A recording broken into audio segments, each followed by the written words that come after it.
Well, what's up, ladies and gentlemen? So here I am in our yoga room in our apartment complex. So yeah, pretty neat. I try to come here, maybe once or twice a week, get some yoga done. So today we're going to be doing 8th Lord in the 8th house. And what happens when the planet that controls your 8th house is sitting in its own house in the 8th house? What are the situations that it's bringing? Okay. And obviously, if you do not know where your 8th Lord is placed, where your other Lord's houses are, your planets, conjunctions, for that, check out the links here and check out my full astrological report, including my books, Astrology, Conjunction, and Aspects at the Speed of Light, and option 6 on my website, which now I announce because a lot of you are so new to astrology, you guys don't even know what planet is controlling what sign. So I do that. I describe everything in your horoscope there. Now, 8th Lord in the 8th house. And what's the 8th house? 8th house, transformation, sudden ups and downs, death and rebirth. It represents your in-laws, your joint assets, secrets, mysticism, occult, government taxes, government secret agencies, okay? And 8th house represents oil, coal, things that are buried underground, gemstones, minerals. But, 8th Lord, when it's sitting in its own house, the planet that is controlling the sign of the 8th house sitting in the 8th house, there could be good and bad at the same time. And the reason why I say this is because if a planet's rules its own sign, because like Jupiter controls Sagittarius, Sagittarius is considered its Mool Trikon sign. If Jupiter is in its own Mool Trikon sign, and it's within 7 to 5 degrees of your ascendant degrees, it can actually be a functional malefic. It can actually bring transformation ups and downs, in a way that you may not expect. Okay, so keep in mind that. Keep in mind for that. Okay, so we're going to be discussing, what the planet is doing. Now, one of the scenarios is definitely true. So as I was saying, whenever 8th Lord is in its own sign, despite the fact it's functional malefic or benefic, what it does, it provides protection to that house. It says, I'm going to protect this house.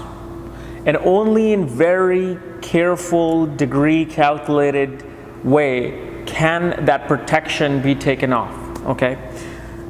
But most of the time, 99% of the time, a planet sitting in its own sign, in its own house, is going to protect that house. Why would a planet want to destroy that house?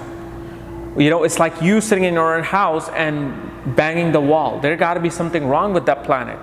And whenever there's something wrong with that planet that is banging its own walls and destroying the furniture in this house, is when the planet has malefic influence, like Rahu, Ketu, Saturn, Mars. So it's always protective. But when 8th Lord is in the 8th house, shows that you are content with your analysis of life and death. You are aware of it constantly from birth, that I am going to die one day. I am okay with that. Death is not the end.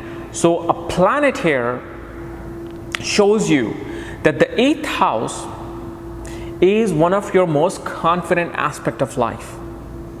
It shows that when you deal with secrets, you keep your secrets. You don't let it out. You're one of those people who somebody can trust with giving secrets and holding secrets.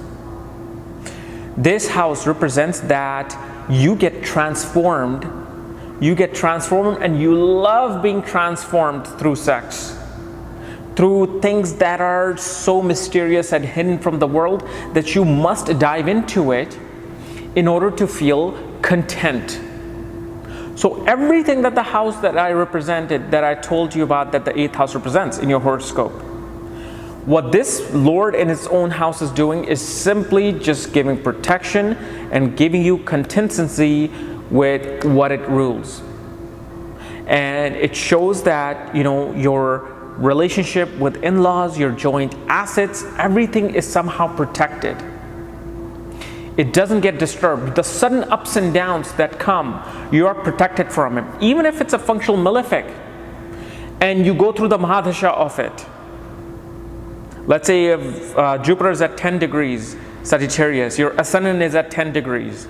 It's supposed to be functional malefic. However, it may do its thing, but it'll protect you at the end. It will not just let you go away. So there's great protection from this planet. Now, depending upon what planet controls this house, it'll kind of show those things through that planet. So let's discuss that. So let's say if Sun controls your 8th house, Sun is sitting in its own house in the sign. What this shows is that your personality and your ego is developed anytime you go through something havoc in your life, something completely changes your life around. Your personality is molded by that. Your personality feels the confidence whenever it's in a situation regarding life and death, whenever it's in a situation where it has to dig deep for the truth. Shows that father really showed you how to go into your inner strength and find your confidence and ego. It shows that your father must have worked for government, must have worked for in the IRS, and it also shows that your love for occult things, your love for mysterious things that nobody wants to talk about, was really developed by your father or fatherly figure if the father wasn't in your life. Let's say if Moon controls your 8th house, Moon is in the 8th house, shows that your mental peace, your mental balance comes whenever you're dealing with other people's emergencies, whenever you're dealing with issues, the psychological issues of other people, traumatic issues of other people. Meaning that whenever you're like a psychologist, psychiatrist, somebody who might be a spiritual guru, you might be a spiritual guru, and you're hearing everybody's traumatic incidences, that brings peace to your mind. You're like, oh my God, that's right. I'm living in this three-dimensional world. This is what life is about. It's about ups and downs, and that's where you find your mental peace. If somebody puts you in a safe place where you're not dealing with the 8th house things, your mental balance will go away. Because that's where your Moon is. Moon is showing where your mental peace is coming from. Because it's in its own sign. It's not showing that, oh, I'm in a disturbing phase, so you should get away from it. No, it's saying that this is where I feel comfortable. Let's say Mercury controls the 8th house, sits in the 8th house, shows that your communicative ability is very private and secretive. The way you communicate, the way your speech is, you speak very low, very softly, and at the same time, you like to discuss things with people in a secretive manner. Like even if you're at a party, if you want to talk to somebody, you will pull them aside and you will like have your own conversation with them. It shows that you're very good at dealing with other people's assets. You're very good at dealing with your joint assets with your wife or your spouse. Shows a lot of communication with wife's family. So it's a good thing. Here the speech kind of becomes very sexual in the privacy of your own confined world.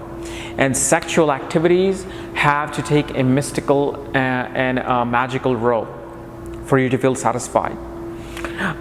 Anytime you study something, anytime you write about something, it's always about things that are beneath the surface of Earth. So you can be a gemologist, you can be somebody writing on civil engineering, petroleum, all of these things you can be doing a business of, or you can be communicating about that. Let's say if Venus controls your 8th house, and yes, I know I forgot Venus in my last video because there's too much stuff happening in my brain, and I just kind of forget because at the same time I know my wife was texting me because she had to leave for school and I was trying to rush up, and so sorry about that. I will not forget Venus or any other planet.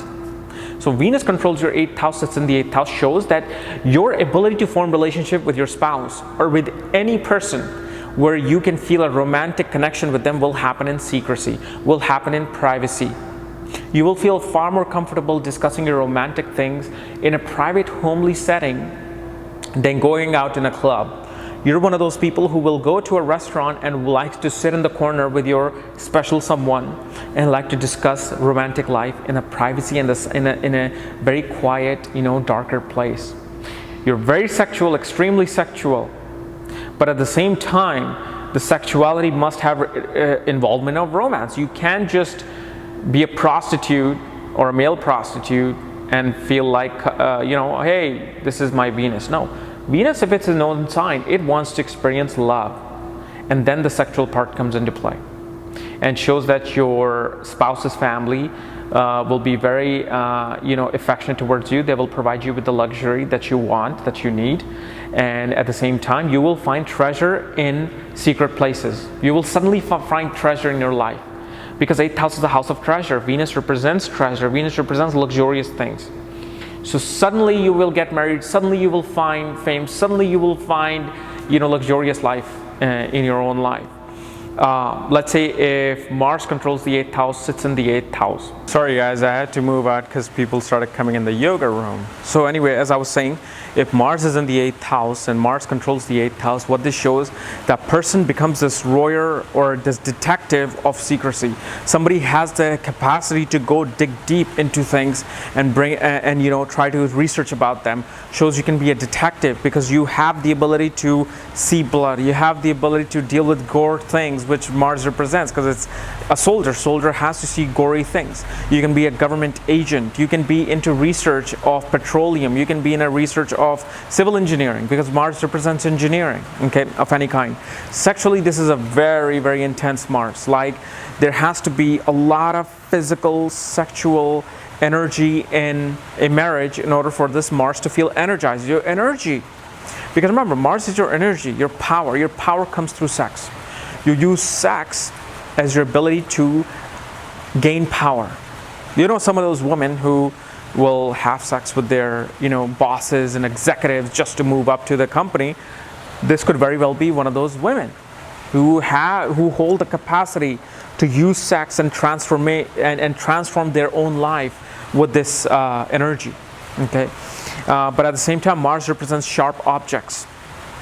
So this can show somebody who can be a surgeon, because surgeon has to dig deep to solve your health problems. And Mars is a karaka of being a surgeon. So that is represented by that. Jupiter controls the 9th house, sits in the 9th house, shows your knowledge, your intelligence, all comes from research. You could be a marine biologist, you could be a scientist, you can be a tantric teacher, spiritual teacher. But religion and spirituality do not hold the same version as this Jupiter does. This Jupiter is all about going into the occult. Jewish Jupiter is all about diving deep and finding your gurus in the most deepest, darkest places, because Jupiter represents teachers. Your gurus are not in the university side. Your gurus are in like a graveyard, in the secret places. You have the capacity to perhaps even join a secret society and gain your knowledge through it. Okay. Let's say if Saturn controls your 8th house, sits in the 8th house. Saturn is a karaka of the 8th house. So Saturn shows that you have a long, long life. Actually, I've seen somebody who lived till 104 years of age with Saturn in its own sign. And here shows that Saturn slows down the transformation. So this is actually a good Saturn. Saturn will not suddenly give you ups and downs. Saturn will slow things down, because Saturn is a slow-moving planet. So you will not feel sudden havocness in your Saturn Mahadasha period. And Saturn here can show somebody who might be in a business of oil, coal, okay, or gem business, because again, it's minerals, 8th house. Saturn is a karaka of the 8th house, of things buried underground. And this Saturn shows that your relationship with the in-laws will be very conservative, will be very mature in its approach. Whenever you go, you will sit with them, eat with them, do things with them. It may not have a lot of laughter, but there will be this mutual respect. Okay? So guys, this is my analysis of planets in 8th Lord in the 8th house. If you're new to my channel, subscribe below. And again, if you want to know where your 8th Lord is placed and all the other planetary alignments, for that, check out the links here, including the option 6. Otherwise, we'll see you next time. Bye-bye.